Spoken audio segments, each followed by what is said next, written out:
Yeah, yeah. We just chillin' and vibing. Good conversations with good people. Oh,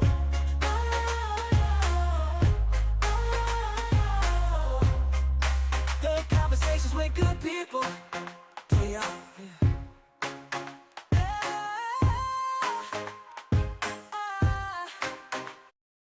Yo, yo, yo, yo, yo, this your boy Larry, and I'm chilling and vibing with model, actress, rapper, entrepreneur, Miss Sylina Renae. How you doing? Amen. Good, good. How you doing, Larry? Hey, we just chilling and vibing. I see you got the Chilling and merch on. vibing. Got the I merch on. gotta represent, chilling and vibing. Yeah, Hey, I appreciate you for coming and chilling vibe, and I also appreciate you for rocking that chilling and vibing merch. no doubt, of course. So, Sylina, where you from? So I'm originally from San Diego, but currently live in Florida right now, Tampa, Florida. How long have you been living in Florida? I've been out here 4 years. Yeah. So, moving from the West Coast to the East Coast, how was that transition? Um, it was cool. I mean, actually, I guess it's timing and everything in life. Uh I lived in San Diego. The cost of living was way, way, way more expensive out there. So as I was pursuing my career as a respiratory therapist, I ended up moving out to Arizona with my family, my kids, and all of that, just because the cost of living was a lot more cheaper. So I was in Arizona before I moved to Florida, and then so after my career got built up and all of that, it was time for a change. And I'm a beach girl, so I'm from Cali. I love the beach, so it was either San Diego or it was Florida. Did the research. Florida had tons of beautiful beaches. The scenery, I believe, is a lot more fresher out here than the beaches out there in San Diego. So and plus the cost of living was a lot more cheaper 4 years ago when I first moved here. So that's the reason why it was a smooth transition. Selena, how did you get into music? How did your music journey start? So my music journey started a long time ago when I was a teenager. I was actually raised a Jehovah's Witness. So the ones that go knocking on the door and stuff, preaching the good news of the kingdom. So they were really strict growing up. So I was always isolated, kind of, I would say, in my room. I mean, of course, we did our thing with the congregation and had fun with the kids and stuff like that. But I was always trapped in my room, and we used to have those like cassette tapes. Used to buy to get 12 for like 99 cents. I don't know if you remember that, but I used to buy like a whole bunch of cassette tapes, play it in my room, sing, practice songs. My mom got me a karaoke and stuff. My music career, I've always wanted to do that since growing up. But I just recently started recording within this past last year. So that's when I started recording my album. When you first started, at what age did you really start taking it serious? So I was taking it seriously. I mean, as far as practicing all the time when I was little, but as far as recording and actually in the studio, this is just is all within this last year. What made you want to this is what I want to do. I want to go ahead and take it serious. It's something that I've always wanted to do. I was actually working on a previous album before this last one, but then I ended up moving in with the dude that did all that stuff to me. So he was a producer and a rapper and artist himself. So I transitioned just because of my situation with doing the album with him, just because he had all the studio and the equipment there right there for us to just knock it out whenever we wanted. So. Growing up, like you said, you had a cassette tape. What artists did you listen to growing up? So I was listening to Mariah Carey. I was listening to Whitney Houston. I was like, I had gotten Queen Latifah, but she had too many curse words. Bobby Brown, Alicia Keys. Who else? Tony. Genuine. Just a whole bunch of people. Ooh, it's a whole list. Since doing music and you done got your craft, who would you like to do a collab with in the future? So I got asked this question actually on my last podcast I did, and I was so upset that I missed the one person, like if I out of all of the artists, I would love to do collab with Doja Cat. Like that's my girl. And I mean, I like Glorilla. I like Glorilla. I like Cardi B and all of them. Megan Stallion, but like Alicia Keys. But like as far as like rapping and singing and stuff like that, because Doja Cat does both. This is actually what I'm doing on my second album that I'm working on right now. Is putting a little bit more singing into it. So yeah, definitely Doja Cat. She's a bad. Your song, your song Miami. What made you write that song? What inspired you? Okay, so the story behind that song. MIA, I'm on the stage, work that strip, I'm getting paid. So, I'm like professional and stuff now. I got my bachelor's degree, but back in the day, I used to actually be a dancer. So, this is nobody knows this yet. I don't think I mentioned this in any kind of interviews yet or anything. But yeah, so definitely that type of lifestyle that I was living, it motivated me to kind of make that song. And the reason why I call it Miami is because when I was dancing, my stage name was Miami. So that's what inspired me to name that song that, even though I'm not doing that, like, living that lifestyle. It was more of a like a hot hype upbeat Miami type vibe, where you can, vibe to it in the club and stuff like that. So that's what inspired me to make that song, was just bringing back my roots, I should say. What made you get into modeling? Did you go from being a dancer to modeling? So I actually got into modeling before all of this, so when I was a teenager. And then of course life happened, I had kids, got married, started my career. So it's something that I've always wanted to do. I used to go to a school called John Casablanca's modeling and acting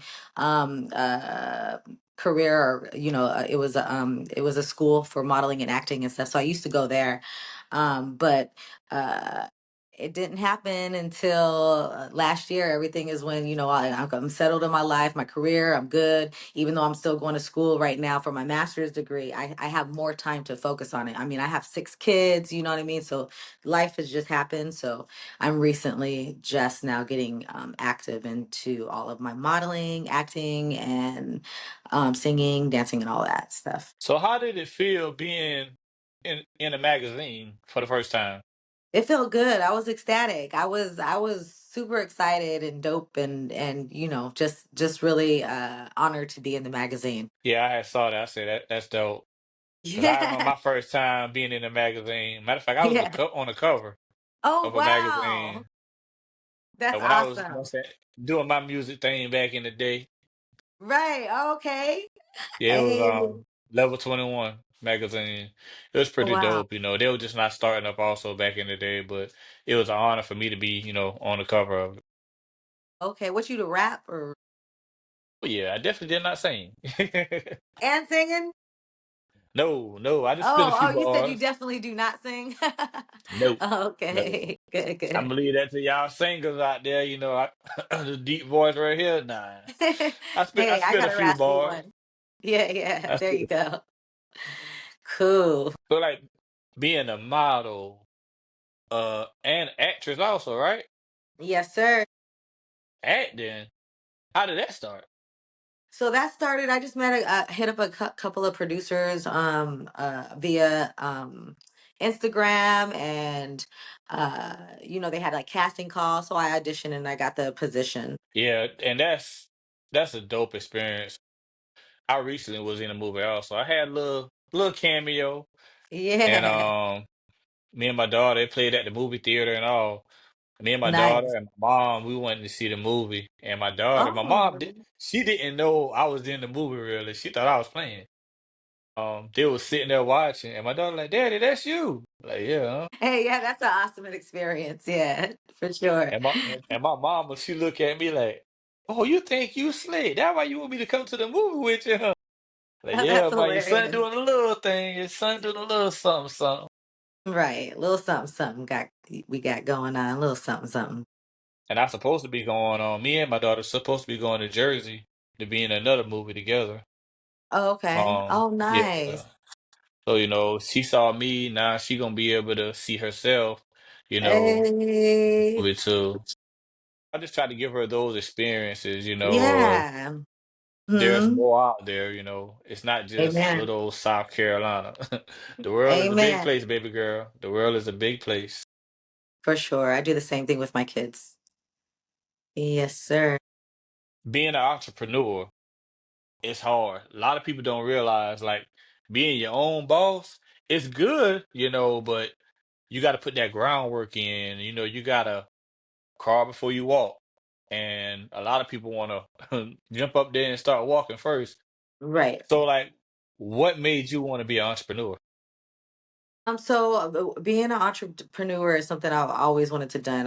I mean, always wanted to do. I've always, just growing up was always the boss, the teacher, like playing school or something. Like I've always wanted to have my own business. I always wanted to just work for myself, and not work for other people. So it's something that I've always like when I was in seventh grade, I went to this middle school called La Presa in San Diego.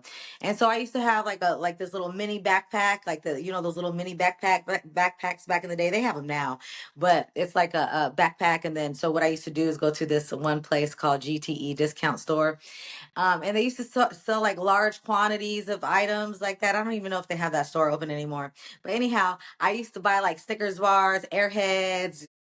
Different kind of candy bars. I used to stuff them in my bag, and then I used to go to school and I used to slang candy. I've always had the entrepreneur spirit inside of me. So, So, Heartbreak Boutique, what made you want to create that one?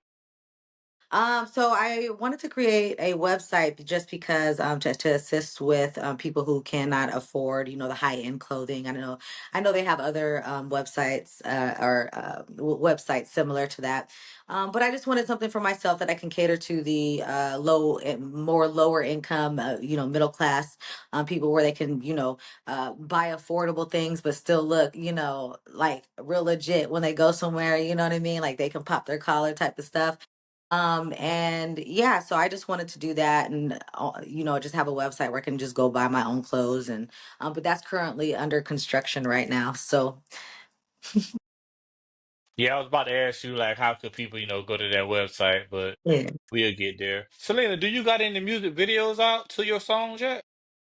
I do have music videos, but iPhone music videos on my page. So if you scroll down, nothing, like all fancy paid for through like a whole production team yet. But I have a couple of videos. If you scroll down, my timeline, you'll find a few there. Selena, what advice would you give a young entrepreneur, artist, model, somebody, just trying to get out there? What would you tell them? What I would tell people who are trying to get out into the industry, I would just have to say this, like, follow your dreams, keep going because success, it does not, I mean, some people have it fortunate where success happens overnight, but in most cases it's those little daily steps that you do every day, the consistency to you have to remain consistent. At first it doesn't seem like you're getting anywhere, you're not accomplishing your goals, but if you keep going, eventually those little small steps that you're taking every day is going to eventually get to that goal that you're ultimately trying to get to. Another thing, I would just never give up. Just keep going, no matter what. You're gonna fall 100 times, get back up 100 times, and keep going. Follow your dreams. It doesn't matter how old you are. It doesn't matter what you look like. If you want to sing, if you want to go rap, if you want to go for it. You know what I mean? You're the creator of your own life, of who you are. So whatever you want to do, just go for it. That's what I say. Selena, if somebody would want to listen to your music, how could they do that? So I'm on all platforms. The album is called Zombieland by Sylina Renae, YouTube, Spotify, all those platforms you can go find it on. And that's where I'm at. Sylina Renae, Zombieland, Zombieland. Where did the title of that song come from? Okay, I mean, the so album. the because that was the title of my life. I my life just went to so much stuff was happening in my life. It hence the reason why I was staying with somebody that did that stuff to me, and then not only the stuff that was going on in my life leading me there, I was living in a zombie land with him as well. So it was just a bunch of stuff in my life happening to where I'm just like I feel like I'm in a zombie land, So there's certain songs in there that talk about things that happened to me, recently, and stuff like that. So that's where that name came from, Zombieland. Like, I know a lot of people been watching and listening, you know, and they probably trying to put the puzzle pieces to the puzzle together because you keep saying that what he did to be. I'm sorry to hear about what happened, and I want to yeah, speak thank on you. it a little bit. Domestic violence, man, it's big. It's big, and I'm glad you spoke up because a lot of Thank you. females don't. You know, they're too afraid to. So, what Right. made you want to speak up and be a voice? So believe it or not, this last time that this happened to me wasn't the first time. It happened several times. And the reason why I stayed was okay, he would apologize. He was nice afterwards. Um, so this isn't the first time that it's happened. So I think that even with this last time with it happening, just being a victim, you don't realize, I called outsiders, people from my job. I couldn't even go to work. I called, friends to reach out to them, sent people pictures, and everybody's just like, you need to turn him in. You need to call the cops. You need to call the cops. Cause even then I was like, no, it's okay. But then I started looking into the mirror. I mean, I went to the hospital. I had 3 broken ribs. I had a punctured lung. I had a huge scar on my face, a huge rug burn from him taking my hair, dragging me into the carpet.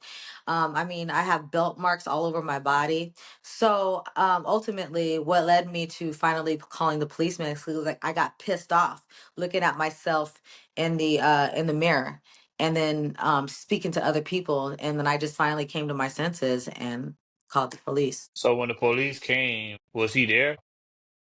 Oh no, no, he knew something was wrong. He knew something was wrong. Um and it's that energy, I guess. And so yeah, he didn't show up. I don't know where he went that night, but he didn't come home that night. The police literally stayed till like 2, 3 in the morning. Like I even went to bed at some point for like an hour, because I was just so exhausted. Like we had detectives there, people waiting for him. So anyhow, he ended up turning himself in the next day, because the detectives are like, we just need to talk to you. We need to talk to you. You need to come down to the station. And from there, that's when he went to go speak to the detectives. Yeah, I really appreciate you speaking up, man. No man should ever hit a woman, Right. and you Facts. shouldn't. Yeah, you shouldn't have went through that at all. Only thing I'm gonna say this, I say that to say this: stay strong, man, and keep pushing. Thank you. Appreciate it. Appreciate it. What advice would you give to anyone going through domestic violence? What would you tell them? So I would tell them, that you're worth it, to not put up with it, know your worth. And it's hard because like me even going through that, it's like, I thought I had my self-confidence, and I do. It's just unfortunate that um no matter how much self-confidence or no matter how much you think about yourself, people still will disrespect you no matter what. If so, whoever that person is that's disrespecting you, it's not worth it. And my advice is just to leave anybody doing any kind of verbal or mental abuse, because that's just as bad. And anybody putting their hands on you, I would just say end it right there as soon as you hit the red flag, because it's not going to end. It's not going to end. They do it once, they're going to do it again. And trust me, I know. Been there, done that. Yeah, you got a lot of people there stay and oh, but he's not gonna do it again, and then Right. it's just a repeated cycle. Mm-hmm. Definitely call the cycle of abuse for Yeah, sure. Yeah. but So, Selena, I appreciate you for coming to Chill and Vibe. But before we go, yay. let everybody know what we doing. We chilling and vibing. Oh yeah, appreciate you. You too. Thank you so much.